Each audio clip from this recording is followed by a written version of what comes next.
जय हिंद दोस्तों, कैसे हो आप सभी। मैं प्रीति सिंह हाजिर हूँ आप सभी के सामने इंडियन पॉलिटी की क्लास लेके। चलिए तो आज कंटिन्यू करते हैं फटाफट से अपनी क्लास। डियर, आज का हमारा टॉपिक है भारतीय संविधान का भाग 2। क्या? भारतीय संविधान का भाग 2, जिसमें कि हम पढ़ेंगे नागरिकता को। क्या पढ़ेंगे डियर? भाग 2, जिसमें हमारा क्या दिया हुआ है? नागरिकता को दिया हुआ है। और ये नागरिकता कौन से अनुच्छेद से लेकर कौन से अनुच्छेद तक नागरिकता का वर्णन है, उसको आज डिटेल में समझेंगे। डियर, जैसे कि मैं पिछली क्लास में करा चुकी हूँ भाग फर्स्ट, वो भी आपको अच्छे से देखना है। भाग फर्स्ट को अच्छे से समझने के बाद आपको समझना है भाग सेकंड, जो कि है हमारी नागरिकता। अब डियर, मैंने अनुच्छेद बता दिया। डायरेक्ट अगर किसी एग्जाम में पूछ ले कि भाई भाग 2 में क्या है, तो आप क्या लगाएंगे कि भाई भाग 2 में तो नागरिकता है। क्या है डियर? भाग 2 में है नागरिकता। अगर आपसे अनुच्छेद पूछ ले कि भाई नागरिकता भारतीय संविधान के कौन से अनुच्छेद में दी गई है, तो डियर आप क्या लगाएंगे? वहाँ पर दिया हो आपको ऑप्शन ए दिया हो 12 से 35, बी दिया हो 5 से 11, सी दिया हो मतलब 51 से 56, ऐसे करके कुछ भी हो सकता है ना। अनुच्छेद तो कैसे भी दे सकते हैं ना। तो डियर आपको सिर्फ इतना याद रखना है कि भाई जो भारतीय संविधान का भाग 2 है, ये इसमें क्या वर्णित है? नागरिकता। कौन से अनुच्छेद से कौन से अनुच्छेद में? तो डियर आप ध्यान में रखेंगे 5 से लेकर 11। क्या डियर? अनुच्छेद 5 से लेकर 11 में क्या वर्णन है? नागरिकता का वर्णन दिया गया है। अब डियर यहाँ से क्वेश्चन कैसे बनेंगे वो आपको समझना है। यहाँ से क्वेश्चन बनेगी कि भाई भारतीय नागरिकता कितने प्रकार से प्राप्त की जा सकती है, कि अगर किसी को भारत की नागरिकता प्राप्त करनी है तो वो कैसे प्राप्त की जा सकती है। तो डियर आपको ध्यान में रखना है 5 तरीकों से। क्या डियर? 5 तरीकों से, 5 ऐसे प्रकार हैं जिनसे भारत की नागरिकता प्राप्त की जा सकती है। नागरिकता अंग्रेजी में मतलब सिटीजनशिप। अगर आपको भारत की सिटीजनशिप प्राप्त करना है, तो आपको क्या करना पड़ेगा? जो भी मैं ये 5 प्रकार बता रही हूँ वो आपको होना ही पड़ेगा। अब इसमें क्या है कि भाई अगर हमें भारत की नागरिकता प्राप्त करनी है तो ये कैसे प्राप्त की जाएगी। अभी मैंने समझाया कि भाई 5 प्रकार से प्राप्त की जा सकती है भारत की नागरिकता। आपको ये 5 के 5 प्रकार याद करने हैं। अब ये 5 प्रकार कौन से हैं, चलिए इन पे चर्चा करते हैं। पहला, जन्म से। क्या डियर? जो भारत की नागरिकता का पहला प्रकार है वो है जन्म से। जन्म से बाय बर्थ भारत की नागरिकता प्राप्त की जा सकती है। ये आपको अच्छे से याद कर लेना है। सेकंड है डियर, वंश परंपरा के द्वारा। क्या डियर? वंश परंपरा से भी भारत की नागरिकता प्राप्त की जा सकती है। ये ध्यान में रखना है। पहला क्या है? पहला है कि भाई जन्म से, अगर किसी का भारत में जन्म हुआ है तो वो वैसे ही भारत का नागरिक हो गया। ये पहली चीज ध्यान में रखनी है, मतलब कि बाय बर्थ। सेकंड क्या है कि भाई वंश परंपरा से, वंश परंपरा को ध्यान में रखना है। थर्ड क्या है डियर? पंजीकरण से। क्या? रजिस्ट्रेशन के द्वारा भी भारत की नागरिकता प्राप्त की जा सकती है। ये चीज आपको अच्छे से याद कर लेनी है। देन डियर, देशीकरण से। क्या डियर? देशीकरण से भी जो भारत की नागरिकता है वो प्राप्त की जा सकती है। देन जो लास्ट है, भूमि अर्जन के द्वारा। क्या डियर? भूमि अर्जन के द्वारा भी भारत की नागरिकता प्राप्त की जा सकती है। और डियर जैसे मैंने डायग्राम से यहाँ पर लिखवाया है, जैसे समझाया है, आपको वैसे ही याद कर लेना है। जैसे आपसे कोई पूछ ले कि भाई भारत की नागरिकता कितने प्रकार से प्राप्त की जा सकती है, तो आप सिंपल सा बता देना कि भाई 5 प्रकार से की जा सकती है प्राप्त। पहला क्या है? बाय बर्थ, मतलब कि जन्म से। सेकंड क्या है डियर? वंश परंपरा के द्वारा। क्या डियर? वंश परंपरा से। ये चीज आपको ध्यान में रखनी है। थर्ड क्या है डियर? रजिस्ट्रेशन, मतलब कि पंजीकरण से। फिर क्या है डियर? फोर्थ है देशीकरण से। क्या? देशीकरण से प्राप्त की जा सकती है। देन भूमि के अर्जन के द्वारा। क्या? भूमि अर्जन के द्वारा। अब डियर ये तो हो गया कि भारत की नागरिकता प्राप्त कैसे की जा सकती है। अभी हमें क्या पढ़ना है कि भाई अगर भारतीय नागरिकता का अंत अगर आ जाए, भारतीय नागरिकता का अंत कितने प्रकार से किया जा सकता है। क्या डियर?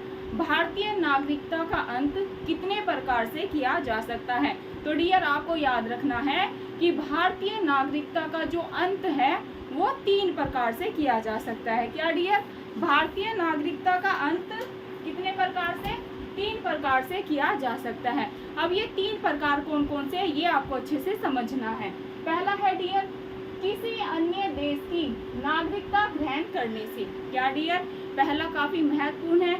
अगर कोई इंसान किसी अन्य देश की नागरिकता को ग्रहण कर लेता है तो क्या उसकी जो भारत की नागरिकता है वो समाप्त हो जाती है।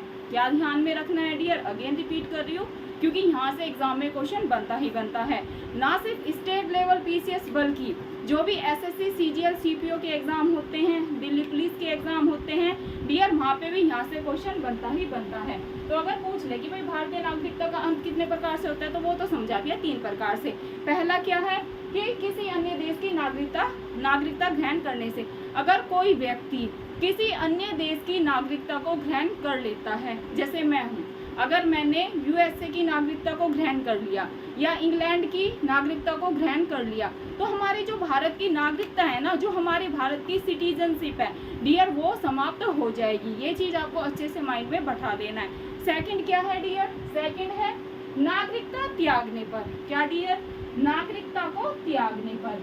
अब ये कैसे है कि भाई कोई स्वेच्छा से अपनी नागरिकता त्याग दे तो भी क्या हो जाता है, नागरिकता का, भारतीय नागरिकता का अंत हो जाता है। सेकंड आपको ध्यान में रखना है कि नागरिकता त्यागने से। देन सरकार द्वारा वंचित करने पर। क्या, सरकार द्वारा वंचित करने पर, ये भी आपको ध्यान में रखना है। अब तीन प्रकार सिंपल सा है कि भाई अगर कोई इंसान किसी अन्य देश की नागरिकता मतलब कि सिटीजनशिप को ग्रहण कर लेता है तो डियर उसकी जो भारत की नागरिकता होती है उसको समाप्त कर दिया जाता है। सेकंड क्या है, सेकंड है नागरिकता त्यागने पर। अगर वो अपनी इच्छा से नागरिकता त्याग दे तो भी उसकी भारतीय नागरिकता का अंत हो जाएगा। देन सरकार द्वारा वंचित करने पर, सरकार जिस पर भी डाउट होता है या उसकी पूरी इंट्रोगेशन करने पर अगर वो उस पर कोई आरोप होता है या जो भी इनके टर्म एंड कंडीशंस होते हैं उन पे हम डिटेल में चर्चा करेंगे। तो अगर भारत सरकार, मतलब ये ध्यान में रखना है, सरकार भी नागरिकता को वंचित कर सकती है। क्या, सरकार भी किसी व्यक्ति की नागरिकता को वंचित कर सकती है, लेकिन ऐसे ही किसी की नागरिकता को वंचित नहीं किया जाता है, इसकी टर्म एंड कंडीशंस होती है। अगर वो इंसान उस पर खरा नहीं उतरता है तो सरकार को ये अधिकार है कि वो उसकी नागरिकता को वंचित कर सकता है या उस व्यक्ति को उसकी नागरिकता से वंचित किया जा सकता है। सिंपली डियर जहाँ से क्वेश्चन आने हैं मेन फोकस में उसको लेके चल रही हूँ। कैसे क्वेश्चन बनता है कि भाई जो भारत की नागरिकता है उसको कितने प्रकार से प्राप्त किया जा सकता है। तो हमने पढ़ा 5 तरीके से, भाई जन्म से, वंश परंपरा से, थर्ड क्या है पंजीकरण से मतलब कि रजिस्ट्रेशन से, फिर हमने पढ़ा देशीकरण से, फिर हमने पढ़ा डियर भूमि के अर्जन पर, भूमि के अर्जन के द्वारा, फिर हमने पढ़ा भारतीय नागरिकता का भाई अंत कैसे किया जा सकता है। तो हमने पहला पॉइंट पढ़ा किसी अन्य देश की नागरिकता ग्रहण करने पर। क्या, किसी अन्य देश की नागरिकता ग्रहण करने पर। सेकंड हमने पढ़ा नागरिकता त्यागने पर। नागरिकता त्यागने पर आपको ध्यान में रखना है सरकार द्वारा वंचित करने पर। ये आप फटाफट स्क्रीनशॉट भी ले सकते हैं।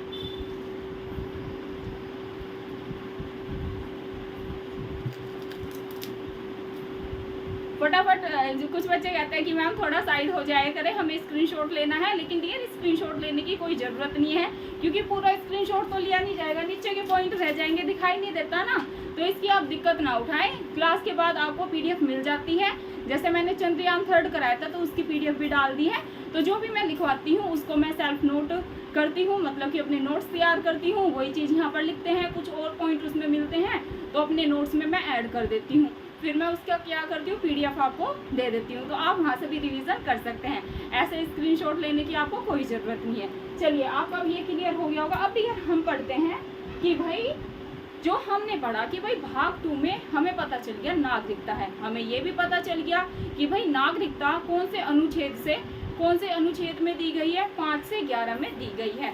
अब यार इसके एक एक अनुच्छेद को हम अच्छे से समझते हैं, जैसे कि अनुच्छेद 5 में क्या है, अनुच्छेद 6 में भाई क्या दिया हुआ है, अनुच्छेद 7 में क्या दिया हुआ है, अनुच्छेद 8 में क्या दिया हुआ है, 9, 10 और 11 तक हम आएंगे। और डियर एक एक चीज़ को आपको पता होना चाहिए, क्या पता एग्जाम में कैसे करके क्वेश्चन आ जाए, तो इसको आपको अच्छे से समझना है। 1 मिनट रुकिएगा।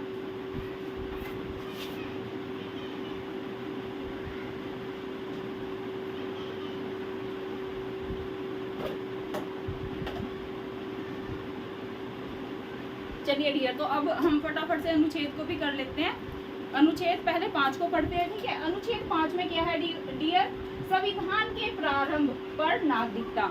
संविधान का प्रारंभ, जैसे कि आप सभी को पता है, भारतीय संविधान कब लागू हुआ था? 26 जनवरी 1950। कब डियर? भारत का संविधान लागू हुआ था 26 जनवरी 1950। तो ये चीज पहले ध्यान रखनी है। तो अनुच्छेद 5 में यही दिया हुआ है कि भाई संविधान के प्रारंभ होने पर नागरिकता। जब संविधान का प्रारंभ हुआ तो किन किन लोगों को नागरिकता दी गई थी, ये पहले में है। मतलब पहला आ जाए, मतलब अनुच्छेद 5 आ जाए ना, मतलब इसका पहला नागरिकता का जो पहला अनुच्छेद है, अनुच्छेद 5, उसमें क्या वर्णन है कि भाई संविधान के प्रारंभ होने पर नागरिकता। क्या? संविधान के प्रारंभ होने पर नागरिकता। अनुच्छेद 6 में क्या है डियर? पाकिस्तान से भारत को प्रव्रजन करने वाले कुछ व्यक्तियों के नागरिकता के अधिकार। क्या? पाकिस्तान से भारत को प्रव्रजन, मतलब कि जो पाकिस्तान में लोग रह रहे थे, भारत में जिनका प्रव्रजन किया गया, मतलब कि जिनको भेजा गया, प्रव्रजन करने वाले कुछ व्यक्तियों के नागरिक के अधिकार। क्या डियर? ये आपको ध्यान में रखना है। अनुच्छेद 6 में क्या है? पाकिस्तान से जो भारत भेजे गए थे कुछ लोग, उनकी नागरिकता, उन व्यक्तियों की नागरिकता के अधिकार इसमें दिए गए हैं अनुच्छेद 6 में। अनुच्छेद डियर 7 पे मूव करते हैं। 7 पे क्या है? पाकिस्तान को, अब आपको ध्यान में रखना है, यहाँ पर क्या था? पाकिस्तान से, क्या डियर? यहाँ पर है पाकिस्तान से भारत को प्रव्रजन करने वाले कुछ व्यक्तियों के नागरिकता के अधिकार। लेकिन अनुच्छेद 7 में क्या है? इसमें कंफ्यूज नहीं होना आपको। 7 में क्या है? पाकिस्तान को प्रव्रजन करने वाले कुछ व्यक्तियों के नागरिकता के अधिकार। इसमें तो क्या हुआ? अनुच्छेद 6 में जो पाकिस्तान से भारत आए उन व्यक्तियों के नागरिकता के अधिकारों की बात हुई है। और जो अनुच्छेद 7 है, इसमें पाकिस्तान को, जो भारत ने पाकिस्तान को भेजे व्यक्ति, उनके कुछ व्यक्तियों के नागरिकता के अधिकार की इसमें बात की गई है। अब डियर मूव करते हैं अनुच्छेद 8 पे। किस पे? अनुच्छेद 8 पे।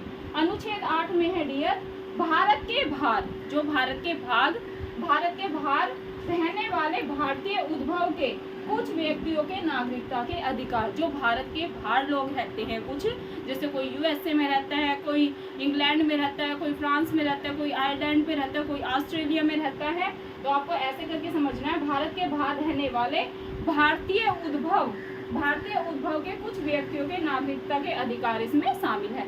इसमें भारत के बाहर, मतलब ऐसे याद कर सकते हैं। की पॉइंट पकड़ना, इसमें क्या है भाई? 6 से ही ले लेते हैं। 6 में क्या है भाई? पाकिस्तान से भारत को, जो पाकिस्तान से भारत में लोग भेजे गए थे, उनके अधिकारों के, मतलब कि उनकी नागरिकता के अधिकारों के बारे में बात की गई है। अगर अनुच्छेद 7 की बात करें तो इसमें भारत से जो पाकिस्तान भेजे गए उन व्यक्तियों के, जो कुछ व्यक्ति थे, उनके अधिकारों की बात हुई है, सिटीजनशिप के। अगर 8 की बात करें तो भारत के बाहर जो व्यक्ति काम कर रहे हैं, उनकी नागरिकता के अधिकारों की बात की गई है। सिंपल है, की पॉइंट को पकड़ना है और एग्जाम में अच्छे से आंसर करके आना है। बात करते हैं अनुच्छेद 9 की। अनुच्छेद 9 में है डियर, विदेशी राज्य को, क्या? विदेशी राज्य को नागरिकता स्वेच्छा से अर्जित करने वाले व्यक्तियों का नागरिक न होना। इसको भी आप अच्छे से समझ सकते हैं कि भाई विदेशी राज्य को नागरिकता स्वेच्छा से अर्जित करने वाले व्यक्तियों का नागरिक न होना। ये भी आप, मतलब यहाँ से मैंने क्वेश्चन नहीं देखा है, लेकिन आप इसको भी पढ़ सकते हैं। अनुच्छेद 10 पे मूव करते हैं डियर। अनुच्छेद 10 है नागरिकों के अधिकारों का बना रहना। जो अनुच्छेद 10 है उसमें क्या है? जो नागरिक हैं, नागरिकों के अधिकारों का बना रहना। क्या दिया? नागरिकों के अधिकारों का बना रहना। सिंपल सा अनुच्छेद 10 आ जाए ना, क्या लगाओगे भाई? नागरिकों के अधिकारों का बना रहना। ये चीज आप अच्छे से माइंड में बैठा देंगे। आज के लास्ट अनुच्छेद पे चलते हैं डियर, जो कि नागरिकता का 11 वाला अनुच्छेद है। इसमें क्या है? संसद, मतलब कि पार्लियामेंट के द्वारा नागरिकता के अधिकार का विधि द्वारा विनियमन किया जाना। क्या है डियर? संसद द्वारा, पार्लियामेंट के द्वारा नागरिकता, मतलब कि सिटीजनशिप के अधिकार, जो राइट्स हैं, का विधि द्वारा विनियमन किया जाना, मतलब कि एक लॉ के द्वारा विनियमन किया जाना। तो डियर ये थी आज की हमारी सिटीजनशिप की क्लास, जिसे कि हम हिंदी में नागरिकता के नाम से जानते हैं।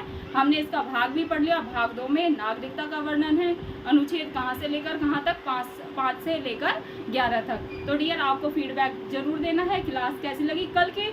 अब ये एंड न्यू है डियर, इसके और महत्वपूर्ण क्वेश्चन है जहाँ से एग्जाम में भाई हर बार क्वेश्चन बनते ही बनते हैं, तो उन चीज़ों को भी कल डिस्कस करेंगे। तो कल की क्लास में अपना नागरिकता खत्म हो जाएगा और फिर जो कि हमारा इंडियन पॉलिटी का सबसे बड़ा पार्ट है क्या है, मौलिक अधिकार 12 से लेकर 35, फिर परसों से हम उसको स्टार्ट कर देंगे। तो डियर सबको फीडबैक जरूर देना है। देखिए अगर आपको किसी टॉपिक में दिक्कत है आप वो भी बता सकते हैं मुझे, और जैसे क्लास लेते हैं ना, क्लास के बाद अगर आपका कोई डाउट रह जाता है ना तो उसको भी आप कमेंट बॉक्स में पूछ सकते हैं। तो अंत करते हैं आज की क्लास का एक प्यारे से मोटिवेशन कोट के साथ कि असफलता एक चुनौती है, इसे स्वीकार करें। कि असफलता एक चुनौती है, इसे स्वीकार करें। कहाँ कमी रह गई देखे और सुधार करें। जब तक ना सफल हो नींद चैन को त्यागो तुम, जब तक ना सफल हो नींद चैन को त्यागो तुम, संघर्ष का मैदान छोड़ मत भागो तुम। कुछ किए बिना ही जय जयकार नहीं होती, कुछ किए बिना ही जय जयकार नहीं होती। कोशिश करने वालों की कभी हार नहीं होती, कोशिश करने वालों की कभी हार नहीं होती। धन्यवाद दोस्तों, फिर मिलते हैं आपको कल की क्लास में। जय हिंद, जय भारत।